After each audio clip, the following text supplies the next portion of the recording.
sois élevé, Seigneur. Que ton nom soit magnifié. Merci pour ton amour, merci pour ta grandeur. Merci pour ces instants que nous avons dans ta présence.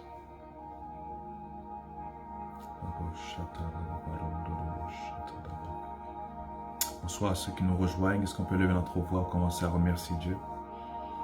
Nous allons débuter dans quelques instants et lever notre voix pour bénir le Seigneur.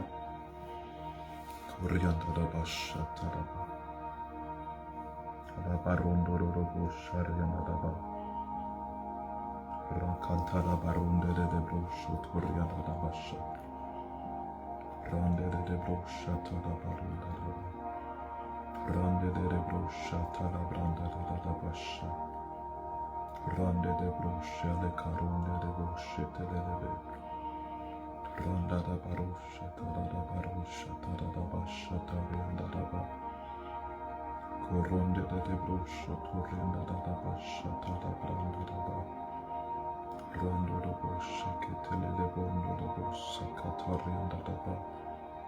Que ton nom soit élevé, Jésus, que ton nom soit magnifié, que ton nom soit glorifié, éternel, mon Dieu.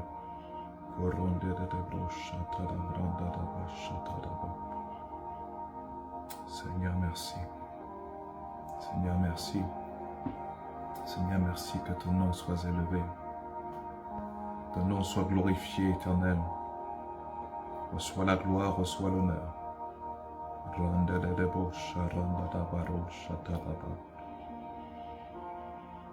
Ramande de brosha, tadabaronde de debe. Karande de brosha, randa da basha. Randa de brosha, torianda da barosha, dadaba. Karunde de brosha, tadabaronda da basha. Gloire à ton saint nom, Seigneur. Gloire à ton saint nom, Seigneur. Sois élevé, Jésus. Sois magnifié, Seigneur. Sois élevé, Jésus.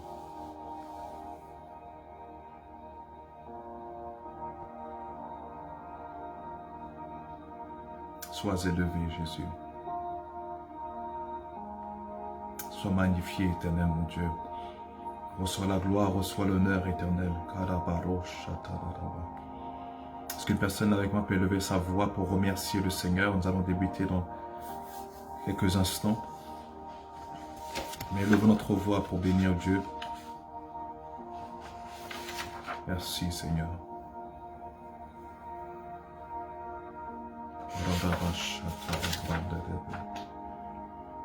Reçois la gloire, éternelle. Reçois la gloire, Jésus. Reçois la gloire, Jésus. Reçois la gloire, Jésus.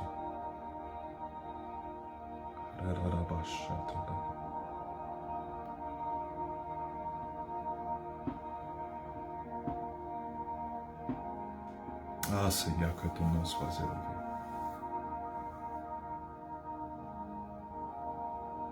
Que ton nom soit glorifié, Seigneur. Reçois la gloire. Reçois la gloire. Merci, Seigneur. Nous t'élevons ce soir, nous te magnifions. Nous te bénissons, Jésus. Que ton nom soit élevé, que ton nom soit béni. Merci pour ces instants. Prends le contrôle de toutes choses, que tout soit fait par toi, pour toi, au travers de toi. Dans le nom tout-puissant de Jésus. Amen. Et amen. Bonsoir à tous. J'espère que vous allez bien. J'espère que vous m'entendez bien. Est-ce que vous me voyez bien? Veuillez me confirmer, s'il vous plaît.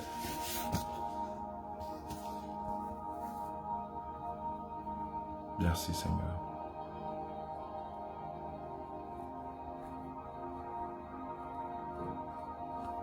Merci, Seigneur.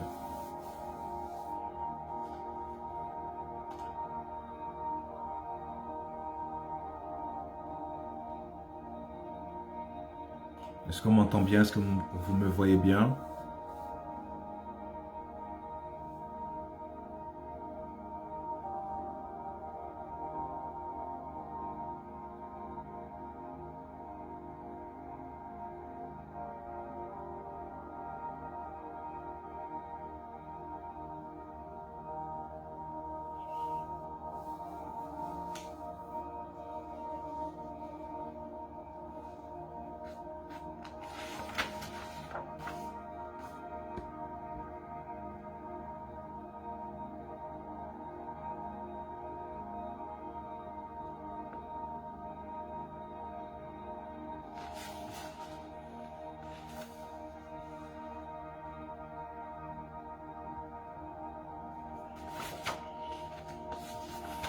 Ok, super.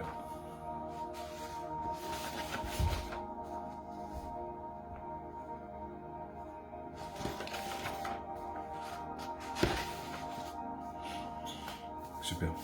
En tout cas, n'hésitez pas à partager au maximum. Ce soir, nous allons commencer un nouveau chapitre. Nous avons donc terminé le chapitre sur qui nous sommes en Christ. Mais ce soir, nous allons voir ensemble un chapitre important. Dans notre marche en tant que disciples est important. Que nous puissions connaître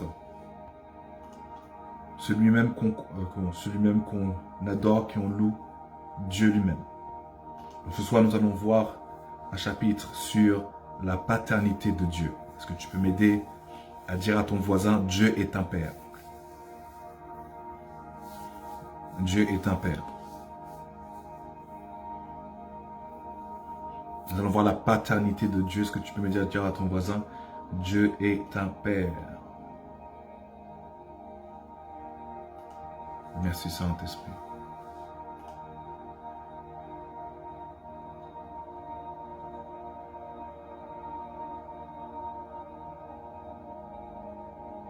Merci Saint-Esprit de Dieu.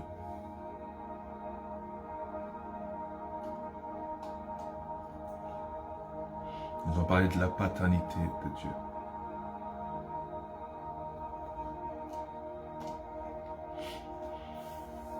Nous allons prendre Jean chapitre 14, versets 6 à 11. Nous allons voir les références scripturaires qui vont nous garder, nous diriger, nous guider dans ce chapitre. Jean 14, 6 à 11. Si on peut l'écrire en bas, afin que les autres puissent avoir les références bibliques, s'il vous plaît. Donc nous allons prendre Jean 14, 6 à 11.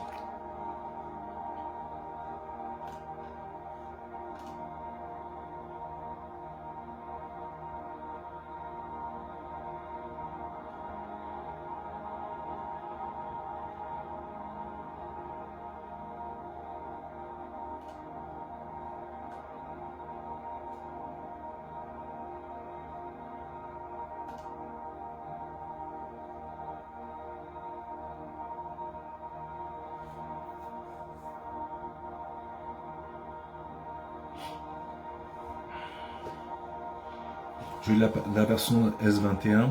Jésus lui dit, « C'est moi qui suis le chemin, la vérité et la vie. Nul ne va au Père que par moi. Si vous ne me connaissez pas, si vous me connaissez plutôt, vous connaissez aussi mon Père. Et dès maintenant, vous le connaissez et vous l'avez vu. » Philippe lui dit, « Seigneur, montre-nous le Père, et cela nous suffit. » Jésus lui dit, « Il y a si longtemps que je suis avec vous, et tu ne me connais pas, Philippe. Celui qui m'a vu a vu le Père. Comment peux-tu dire, montre-nous le Père? Ne crois-tu pas que je suis dans le Père et que le Père est en moi? Les paroles que je vous dis, je ne le dis pas de moi-même. C'est le Père qui vit en moi, qui fait lui-même ses œuvres. Croyez-moi, je suis dans le Père et le Père est en moi. Croyez-moi au moins à cause de ses œuvres. Amen. On va prendre Éphésiens chapitre 1, versets 17 à 23.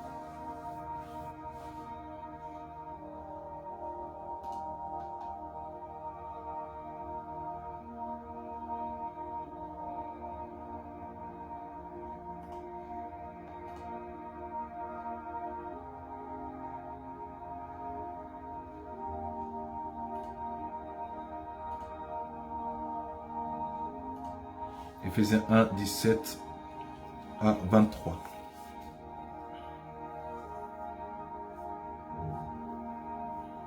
Je prie que le Dieu de notre Seigneur Jésus-Christ, le Père de gloire, vous donne un esprit de sagesse et de révélation qui vous le fasse connaître.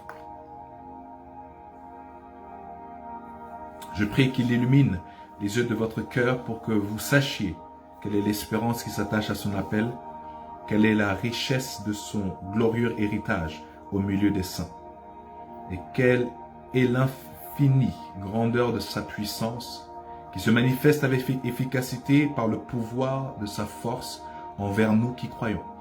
Cette puissance, il l'a déployée en Christ, quand il l'a ressuscité et l'a fait asseoir à sa droite dans les lieux célestes, au-dessus de toute domination, de toute autorité, de toute puissance, de toute souveraineté et de tout nom qui peut être nommé, non seulement dans le monde présent, mais encore dans le monde à venir.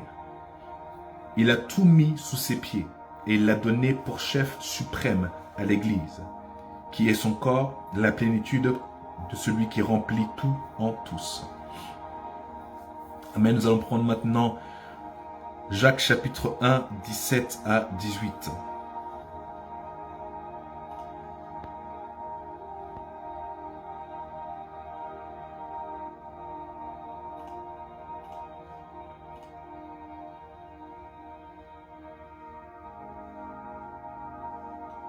Jacques 1, 17 à 18.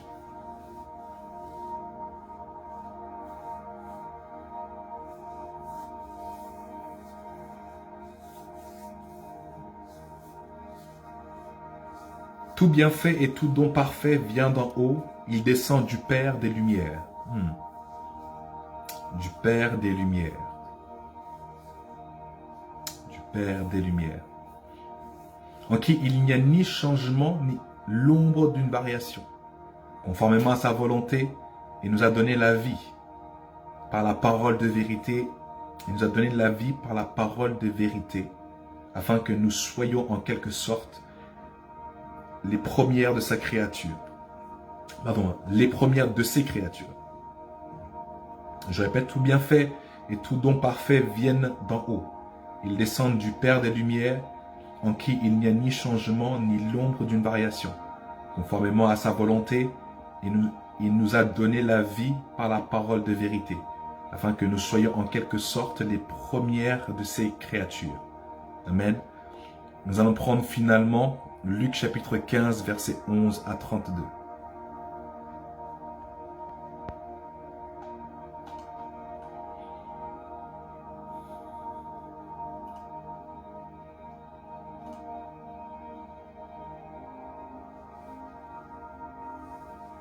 Ça va être une longue lecture, donc soyez avec moi.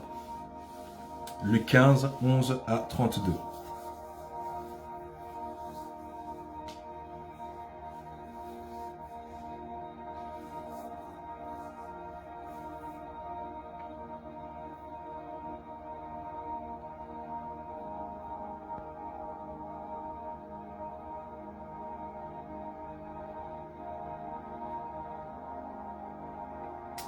Luc 15, 11 à 32.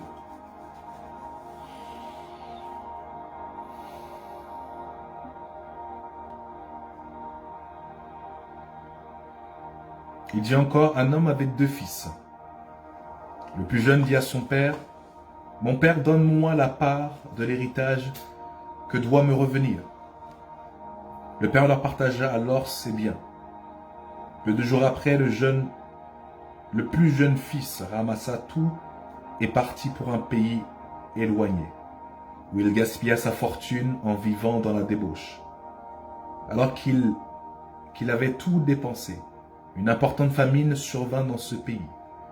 Il commença à se trouver dans le besoin.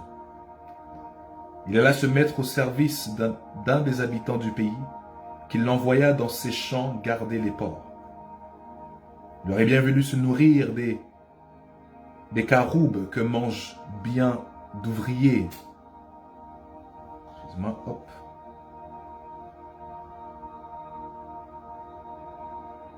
Je reprends la verset 14, plutôt verset 16. Il aurait bien voulu se nourrir des caroubes que mangeaient les porcs, mais personne ne lui en donnait. Il se mit à réfléchir et se dit, combien d'ouvriers chez mon père ont du pain en abondance et moi ici je meurs de faim. Je vais retourner vers mon père et je lui dirai, Père, j'ai péché contre le ciel et contre toi. Je ne suis plus digne d'être appelé ton fils. Traite-moi comme l'un de tes ouvriers. Il se leva et alla vers son père. Alors qu'il était encore loin, son père le vit et fut rempli de compassion. Il courut se jeter à son cou et l'embrassa. Le fils lui dit, Père, j'ai péché contre le ciel et contre toi. Je ne suis plus digne d'être appelé ton fils.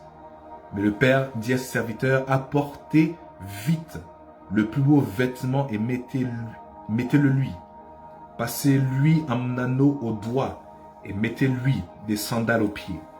Amenez le veau qu'on a engraissé et tuez-le.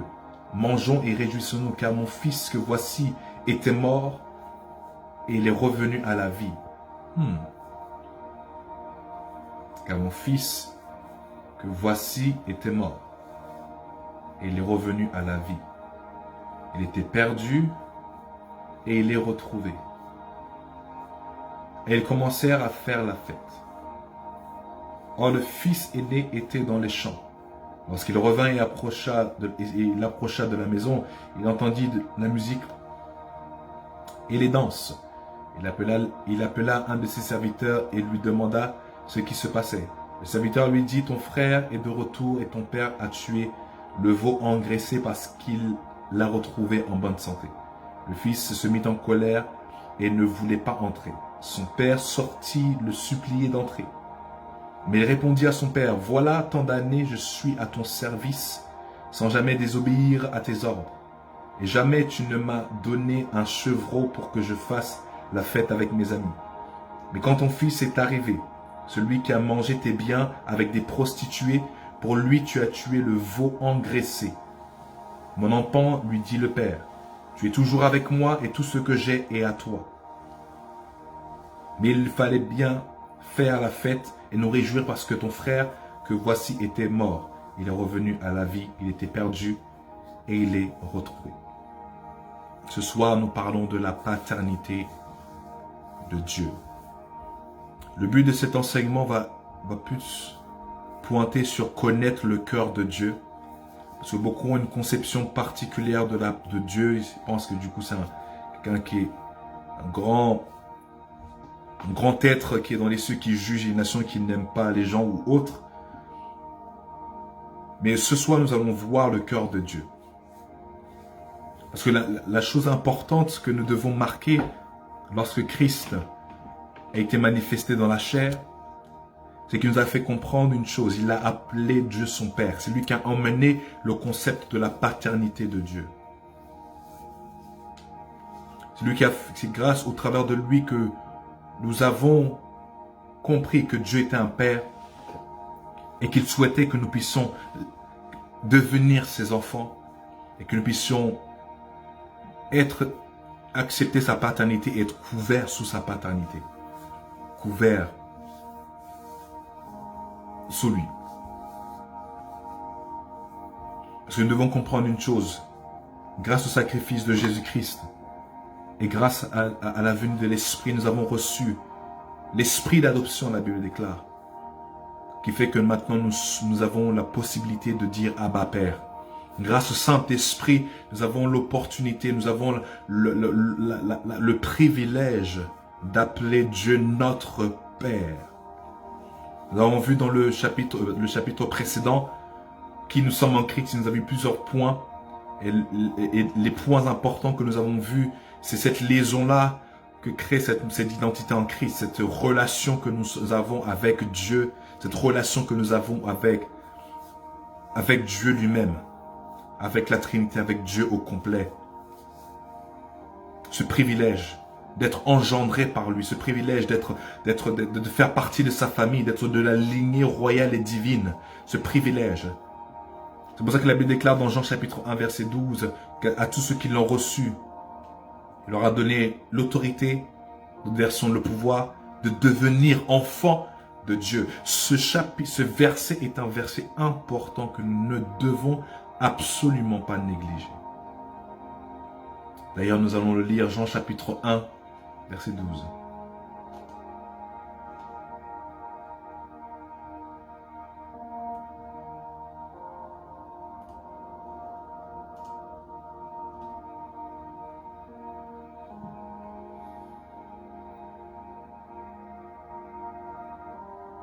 Mais à tous ceux qui l'ont accepté, à ceux qui croient en son nom, elle a donné le droit, l'autorité de devenir enfants de Dieu.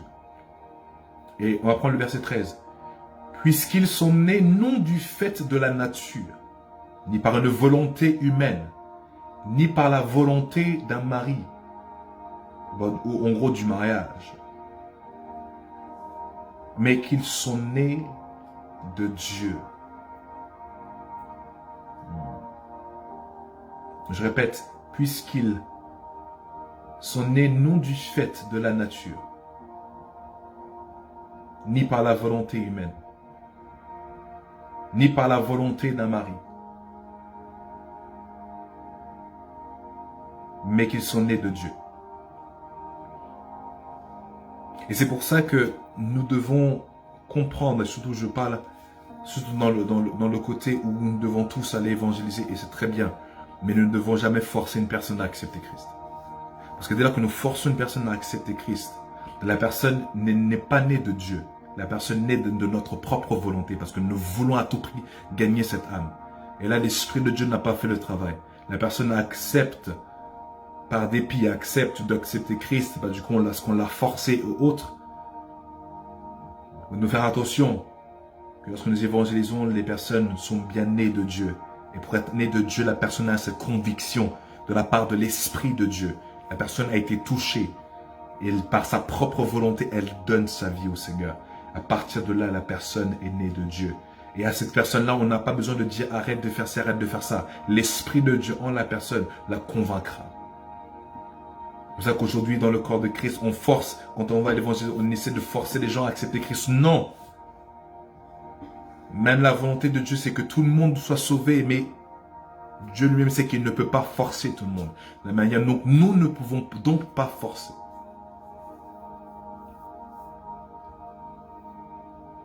Mais nous devons comprendre que nous avons reçu un héritage. Être un enfant de Dieu est un privilège que nous ne devons pas négliger. Aujourd'hui, nous prenons tellement cela à la légère. Oh oui, je suis chrétien, je suis à l'église, je suis un enfant de Dieu, je suis un enfant de Dieu. Mais on n'oublie pas la profondeur de ce que cela veut dire être un enfant de Dieu. Parce que nous devons comprendre ces 2 chapitres qu'on vient de lire. Que à tous ceux qui l'ont accepté, il leur a donné le droit de devenir enfants de Dieu. Donc c'est même un choix. Pour devenir un enfant de Dieu, c'est par choix. Puisqu'ils sont nés ni du fait de la nature, et ainsi de suite, mais qui sont nés de Dieu. Être un enfant de Dieu est un privilège.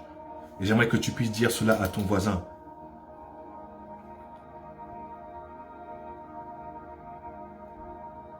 Parce que la chose que tu penses avoir acquis facilement, tu le négligeras. Voilà pourquoi tu ne dois pas penser qu'être un enfant de Dieu est une chose acquise. Ce n'est pas une chose acquise. Il a fallu que quelqu'un paye le prix. Tu as peut-être eu le salut gratuitement parce que là, tu as dû te confesser. Mais laisse-moi te dire, le salut n'est pas gratuit parce que quelqu'un a dû payer le prix. Le salut n'est pas gratuit parce que quelqu'un a dû payer le prix. Ainsi, quand tu comprends que le salut que tu as est venu par un prix sanglant, tu ne prendras pas ta vie et ce salut-là à la légère. Être un enfant de Dieu est un privilège. Ce n'est pas une chose acquise. C'est un privilège. C'est un privilège de la part de Dieu.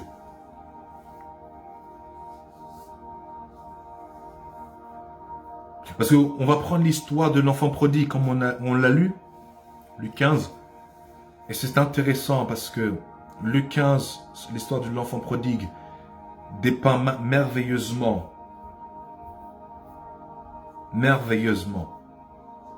ce qui se passe.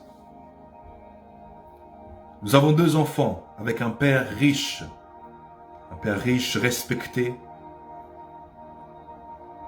Et un jour ou l'autre, l'un de ses plus jeunes vient, dit « Je veux ton héritage, je veux la part de mon héritage ».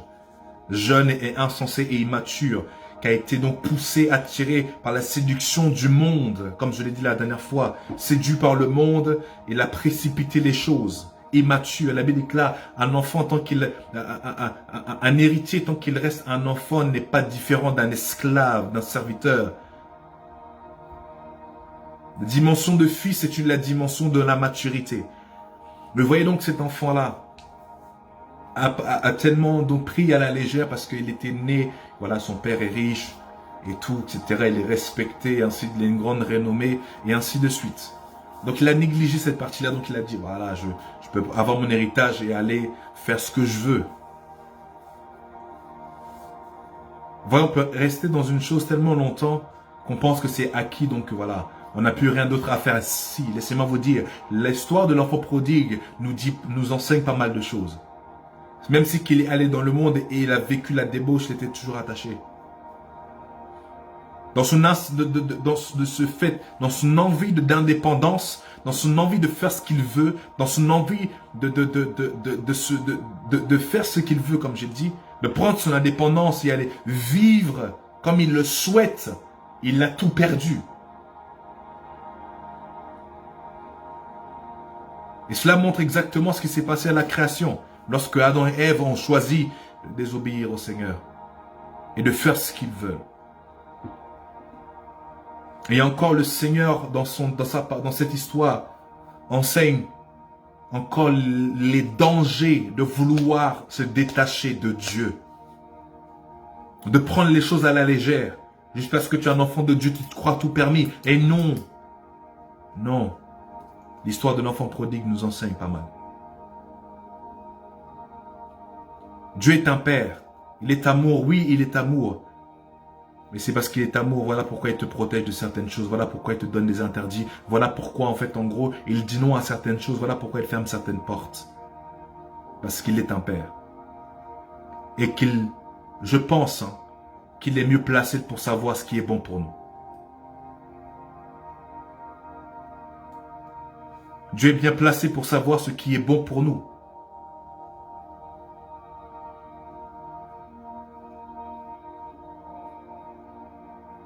Il y a cette phrase-là qui dit « Je peux tout faire, mais c'est pas tout qui m'édifie ». Cette phrase-là que l'apôtre Paul a eu à dire dans le livre de Corinthiens.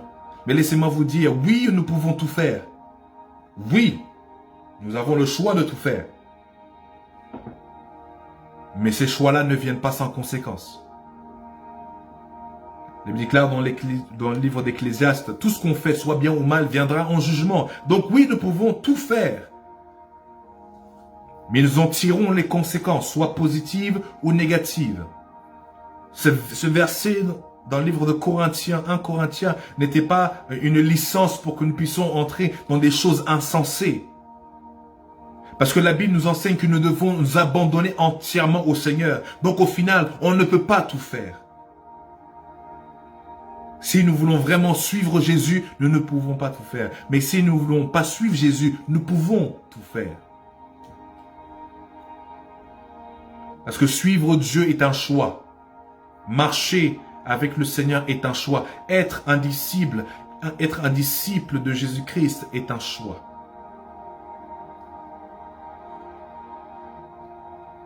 Après justement ce choix, nous ne nous appartenons plus, mais nous appartenons au Seigneur. Est-ce qu'on me suit?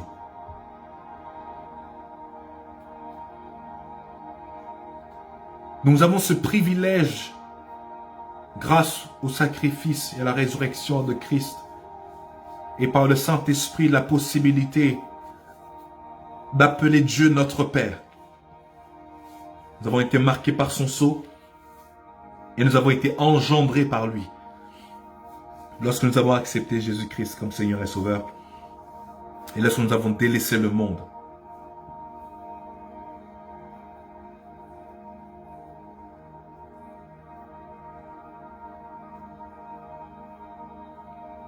Donc c'est un privilège qu'on ne doit pas négliger. Ce soir, je veux vraiment qu'on comprenne. On a vu notre identité en Christ, ce chapitre précédent. Mais là, nous allons parler de la paternité de Dieu. Et j'aimerais vraiment, en introduction, nous dire, ne prenons pas cela à la légère. Parce que Dieu n'était pas obligé. Donc si aujourd'hui nous avons été acceptés dans la famille de Dieu, nous devons prendre cela au sérieux et ne pas être comme le plus jeune de ce père qui a voulu faire les choses comme il le souhaite. Il a été séduit par le monde. Mais laissez-moi vous dire, le monde t'attire, comme je l'ai dit la dernière fois, le monde t'attire pour te détruire. Le diable utilise la séduction du monde pour t'attirer, mais la finalité, c'est pour une destruction. Parce que suivre le monde, c'est se détacher de Dieu. Suivre la séduction du monde, c'est de se détacher de Dieu.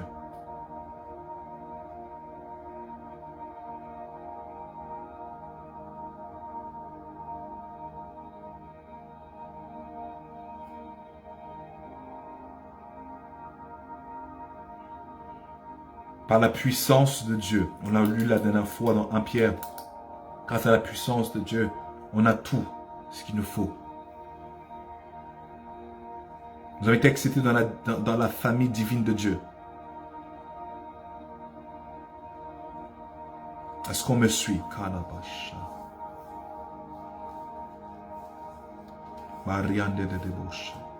Comprenez vraiment que dans l'Ancien Testament, Dieu n'était pas vu comme un père. Mais quand Christ est venu, il a manifesté la paternité de Dieu. C'est lui, grâce au Seigneur, que nous avons donc cette grâce de connaître Dieu comme notre Père. Et voilà pourquoi il a eu des soucis même avec les pharisiens qui ont dit, mais comment tu peux appeler Dieu ton Père? Nous connaissons même tes parents terrestres.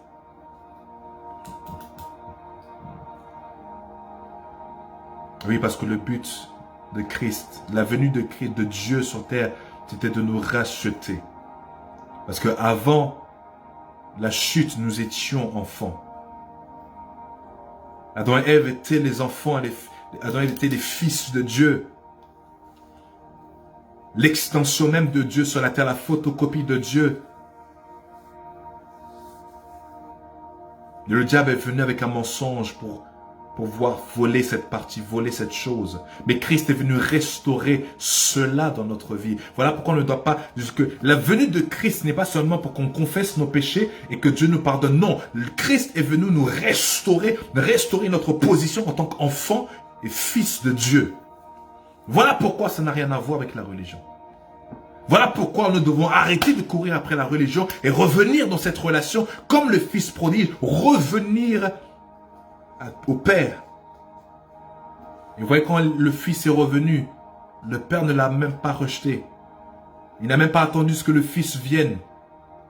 Jusqu'à la porte, il a couru pour le rencontrer à mi-chemin. Et c'est ce que Dieu a fait. Lorsque l'homme a essayé de retourner à Dieu par sa propre manière, il n'a jamais réussi. Donc Dieu n'a qu'à rencontrer l'homme à mi-chemin.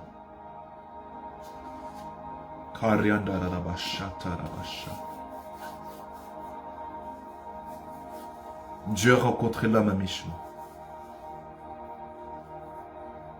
Nous sommes des enfants de Dieu.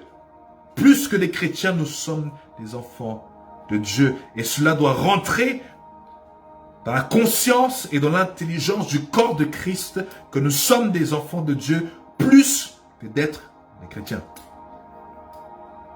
Et voilà pourquoi il est important pour nous de manifester le caractère et le cœur du Père. Est-ce qu'on me suit?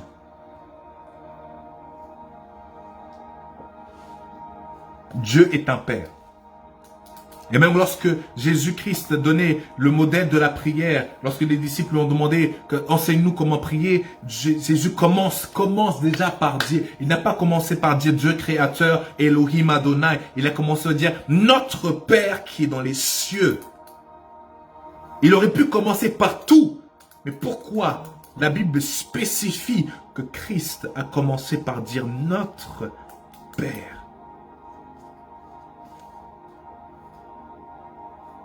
Et voilà pourquoi je ne comprends pas pourquoi certains vous voient Dieu comme si c'était quelqu'un de lointain et pas de lié. Non. On a la possibilité de tutoyer notre Père parce que nous sommes connectés à lui. Il est notre Père.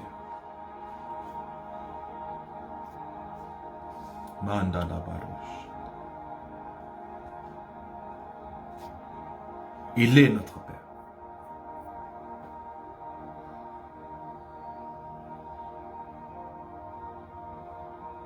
Il est notre Père.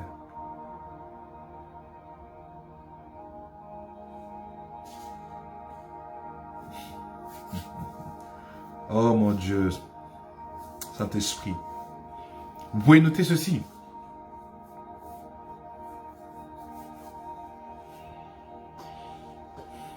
Dieu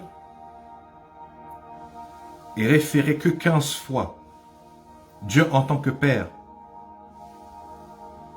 n'est que mentionné que 15 fois dans l'Ancien Testament et plus de 254 fois dans le Nouveau Testament. Dieu en tant que Père est mentionné que 15 fois dans l'Ancien Testament et plus de 255 fois dans le Nouveau Testament. Le mot Père en grec est pater, qui est donc la racine du mot qui signifie celui qui nourrit, celui qui protège, celui qui relève. Je répète, le mot Père vient du mot grec pater, qui signifie le préfixe, la forme racine, qui signifie celui qui nourrit, celui qui protège et celui qui relève.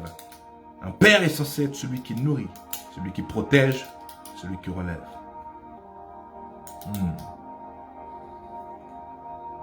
Nous devons connaître Dieu comme notre Père, afin que nous puissions avoir une vue équilibrée de Dieu. Comme je l'ai dit, plusieurs ont une vision de Dieu extrêmement abusive. Oui, Dieu est un juge. Oui, Dieu est puissant. Oui, Dieu est grand. Oui, Dieu est infiniment saint. Mais il est à la fois notre Père.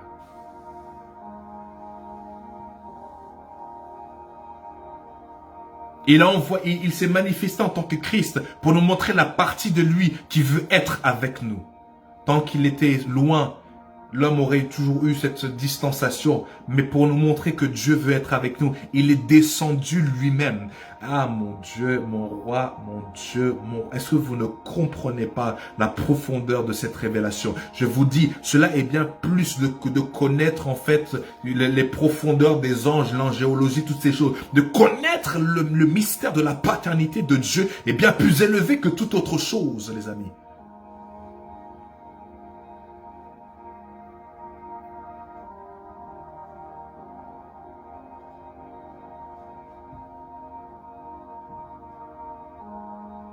Bien plus profond que toute autre chose.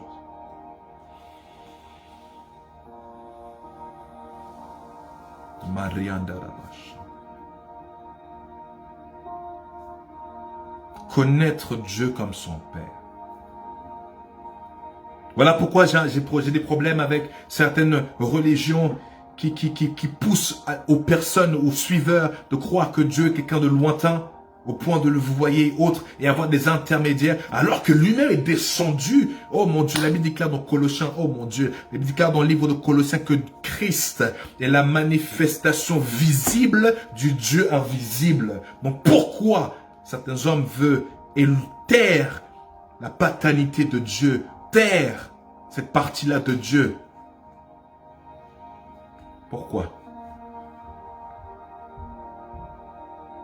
Pourquoi?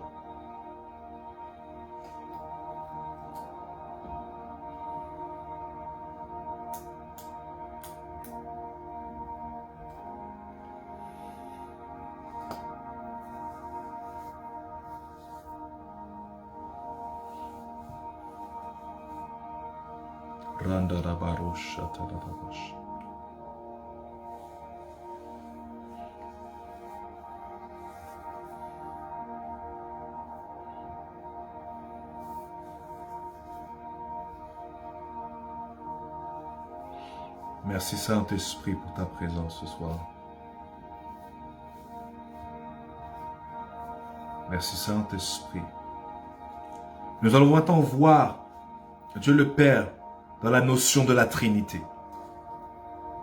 Un concept vraiment incompris. Un concept qui emmène pas mal de confusion. Mais ce soir, on va essayer au moins d'effleurer un peu parce que le concept de la Trinité est un mystère tellement profond qu'il faudrait que Dieu lui-même soit celui qui nous enseigne cela lorsqu'il le souhaitera. Mais la Bible déclare que nous connaîtrons toutes choses à son avènement. Donc le Seigneur, c'est déjà dans l'agenda de Dieu pour que nous puissions comprendre le mystère de la Trinité. Mais allons-y un peu avec moi dans la parole pour pouvoir comprendre certaines choses. Nous devons comprendre une chose claire et nette. Dieu est un. Ah oui, c'est le passage célèbre, le credo dans Deutéronome. Israël, sache que ton Dieu est un. Et beaucoup ont compris cela que oui, donc Dieu, il est juste singulier. Il n'y a pas trois dieux, il n'y a qu'un seul Dieu, etc. Et en effet, il n'y a point trois dieux. Il n'y a qu'un seul Dieu, mais qui se manifeste par d'autres facettes, par d'autres manières, par d'autres personnalités, pour que l'homme puisse comprendre, la plénitude de Dieu. Parce que laissez-moi vous dire, tant que Dieu n'aurait pas manifesté certaines choses de lui, nous n'aurions jamais pu comprendre sa plénitude. Et laissez-moi vous dire pourquoi Dieu a dû manifester trois facettes de lui. Parce que ces trois facettes de lui, oh mon Dieu, sont manifestées dans notre existence. Comment je le sais? La Bible déclare, mon Dieu, dans le livre de Thessaloniciens, oh, que l'homme est tripartite, que l'homme est esprit, que l'homme a une âme et que l'homme vit dans un corps, que l'homme est esprit, l'homme possède une âme et il vit dans un corps. Nous sommes trois en un. Et cela donc me fait comprendre, parce que la Bible me dit dans Genèse chapitre 1, à partir du verset 26 et le 27, oh mon Dieu, que Dieu a dit, faisons l'homme à notre image et notre ressemblance.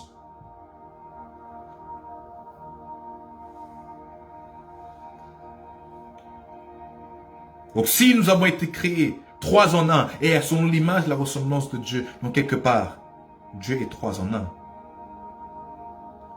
Et comme notre corps a une fonctionnalité différente de l'âme, et que notre âme a une fonctionnalité différente du corps et de l'esprit, et que l'esprit a une fonctionnalité et une essence différente du corps de l'âme, de la même manière, Dieu le Père, Dieu le Fils, Dieu le Saint-Esprit sont une seule personne, mais les trois ont différentes fonctionnalités.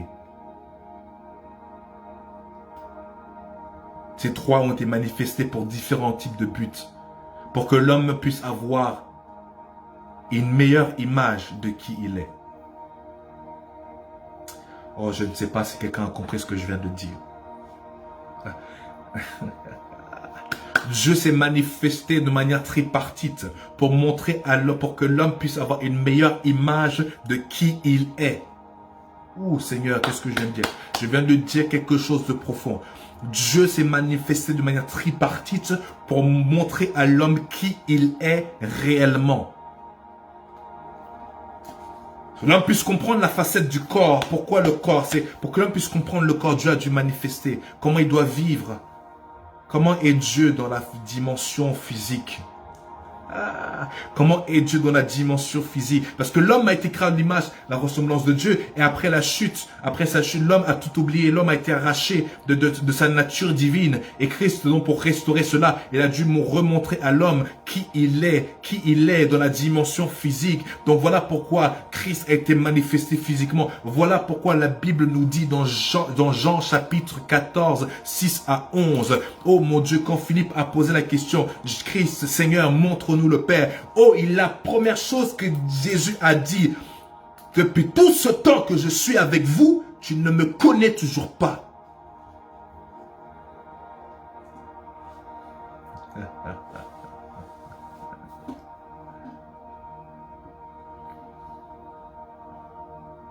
Depuis tout ce temps.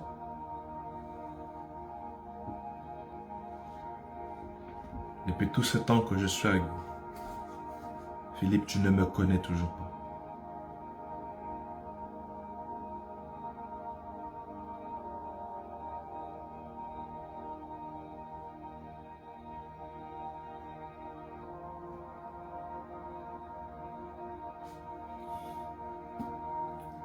Et cela donc nous fait savoir que tu peux être en Christ, mais de ne pas connaître. Tu peux avoir accepté Jésus, mais ne pas le connaître. Vous devez savoir, ils ont marché 3 ans avec Christ. 3 ans. Mais quand même, malgré les miracles, malgré les grandes choses, les manifestations, les révélations, les prophéties, les guérisons, les délivrances, les choses extraordinaires que les disciples ont eu à faire, Philippe a quand même eu à poser cette question. Montre-nous le Père. Et Jésus répond, après tout ce temps que j'étais avec vous, tu ne me connais pas. Donc il est possible donc de marcher avec Jésus et ne pas le connaître. Et voici le danger dans lequel se trouve le corps de Christ et plusieurs qui se disent enfants de Dieu ou chrétiens. Ils pensent marcher avec le Seigneur mais ne le connaissent pas. Voilà pourquoi même quand Jésus a eu à poser la question, qu'est-ce que les hommes disent de moi? Et ils ont répondu, certains disent que tu es Élie, certains un de ses prophètes, et ainsi de suite. Vous voyez, même Dieu lui-même sur terre, on a eu à le comparer. Maintenant, il se retourne vers ceux qui marchent avec lui et il dit, que dites-vous que je suis? Et là est juste Pierre. Ça m'étonne. Pierre seulement a eu à répondre. Il est possible de marcher avec Dieu et ne pas le connaître. Aller à l'église ne veut rien dire. Prier ne veut rien dire. Prier n'est pas un indicateur que tu le connais. Chanter n'est pas un indicateur que tu le connais. Prophétiser n'est pas un indicateur que tu le connais. Chasser les démons n'est pas un indicateur que tu connais le Seigneur Jésus-Christ, le Père. Parce que Jésus est également appelé un Père. Mais comme il est Dieu lui-même, dans le livre d'Ésaïe, le Père éternel. Il est possible de marcher avec Dieu et ne pas le connaître. Et le monde nous le montre. Le monde connaît le nom de le nom Dieu, mais ne le connaît pas en essence. Ils sont là à dire oh my God, oh mon Dieu, OMG, à prononcer le nom de Dieu à tout va et à tout travers. Mais pourtant la Bible dit oh mon Dieu, mon roi, je ramenais en punition toute personne qui prendra mon nom en vain. Voilà pourquoi nous devons faire attention.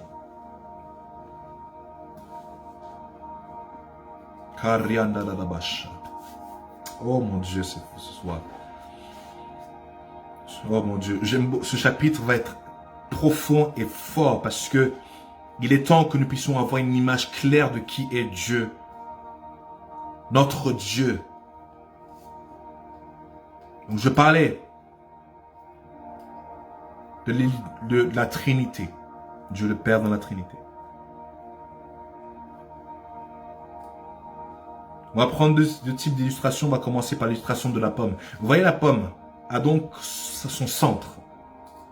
Une pomme a son centre. Elle a ensuite, du coup, la partie blanche qui la recouvre, la partie mangeable. Et ensuite, on a la peau de la pomme. Le centre va représenter Dieu le Père. La partie mangeable, la partie blanche va représenter Dieu le Fils. Et la peau va représenter Dieu l'Esprit. Parce qu'une pomme a 3 parties en elle. Comme l'œuf. L'œuf a 3 parties. Le jaune d'œuf, le blanc d'œuf et la coque. Vous voyez 3 compartiments différents, mais la même chose. 3 en 1. De la même manière, on va prendre l'eau par exemple.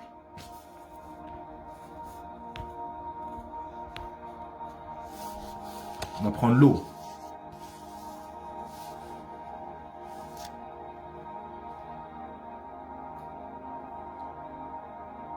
L'eau se manifeste sous 3 formes et sous 3 états scientifiquement. La partie vapeur, du moins la partie gazeuse, La partie liquide et la partie glaciale, solide.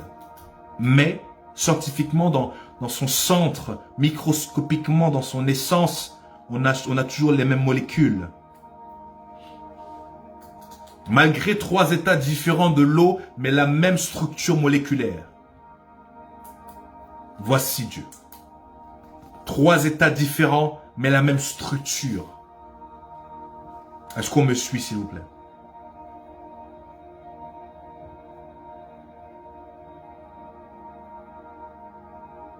Les 3 aspects de Dieu nous manifestent de qui il est entièrement.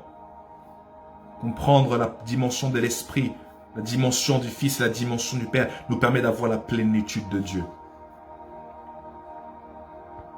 Comme je le disais, comme le but de Dieu était de restaurer l'homme dans son état initial, avant la chute, il devait enseigner à l'homme comment il devait être Dieu dans la dimension physique. Donc voilà pourquoi il s'est manifesté physiquement, pour montrer à l'homme ce que Dieu a, comment il doit se comporter dans la dimension du physique, mais également envoyer son esprit pour montrer à l'homme comment il doit être dans la dimension de l'âme. Et il nous a montré dans la partie spirituelle comment nous devons être dans la dimension de l'esprit. Car Dieu est esprit et ceux qui l'adorent doivent l'adorer en esprit et en vérité.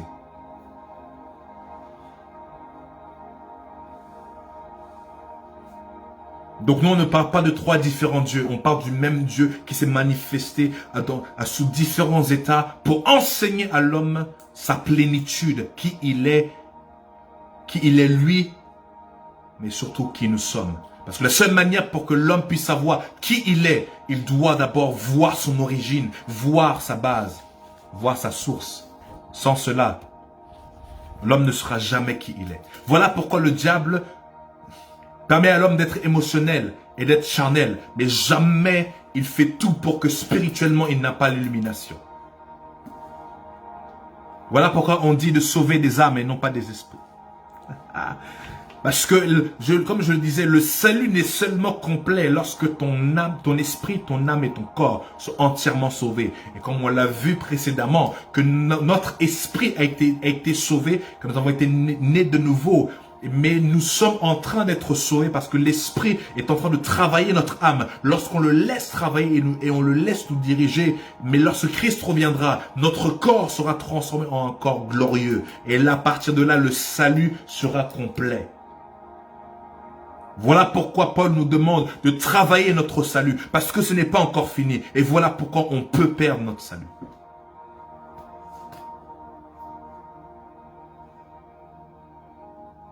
Si on ne pouvait pas le perdre, Paul ne nous aurait jamais demandé de le travailler, de le garder précieusement, ce que nous avons reçu.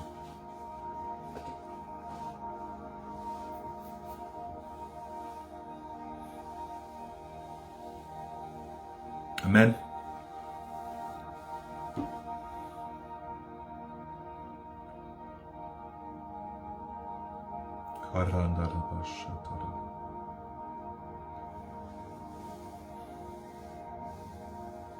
Merci Seigneur. Merci Seigneur. Voilà, donc c'était donc le début de cet enseignement. Alors comme il est 21h, nous allons nous arrêter là. J'espère que vous avez été bénis par la session de ce soir. Vraiment, qu'à partir de cet instant, méditez beaucoup sur les écritures de base que nous avons eu à voir. Méditons beaucoup dessus, prions, afin que l'Esprit de Dieu puisse nous donner une image beaucoup plus claire de qui il est et de qui nous sommes. Parce que vous pouvez noter ceci.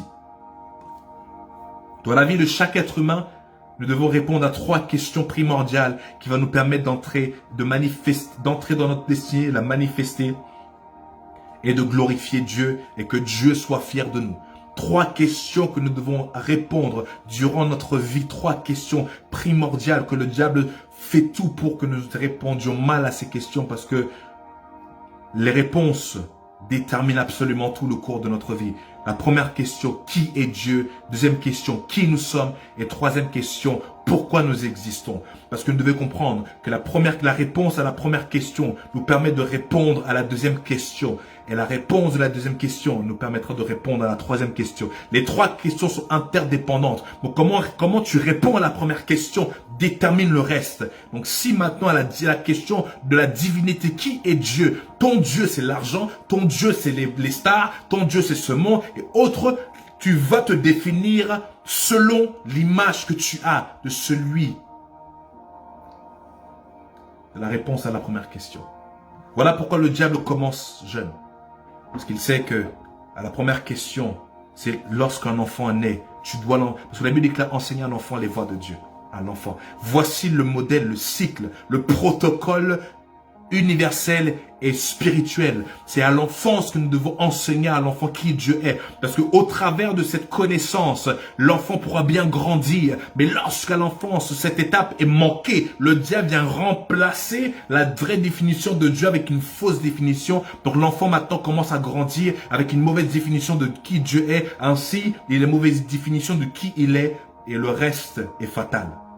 Et on le voit. Voilà pourquoi le diable investit tant pour pourrir et corrompre la jeunesse et corrompre les enfants à un très jeune âge avec des dessins animés bizarres, des enseignements bizarres et des personnes bizarres. Il est temps que nous puissions revenir et corriger la réponse que nous avons eu à mettre à la première question afin que l'Esprit de Dieu puisse travailler le reste et corriger, nous restaurer. Parce que la restauration va venir de là aussi. Lorsque nous avons une meilleure vision de qui est Dieu. Voilà pourquoi, et je suis désolé de prendre votre temps, ce n'est pas pour rien que Jésus, à l'âge de 12 ans, il savait déjà. La vie de Jésus est un modèle, comment nous devons grandir et enseigner les enfants comment ils doivent grandir. À 12 ans, Jésus savait déjà qui est son Père, quelle est sa mission sur la terre et qui il est. Il a répondu aux trois questions en un seul verset. Il savait qui était son Père, qui il est et pourquoi il existait. Voilà pourquoi le diable n'a pas pu le corrompre par la suite. Parce que la Bible déclare dans Proverbes une loi spirituelle et un principe inviolable. Enseigner à l'enfant comment il doit grandir. Lorsqu'il grandira, il ne s'en détournera pas. C'est une loi fixée qu'on ne peut altérer. Voilà pourquoi ne négligez pas le stade de l'enfance.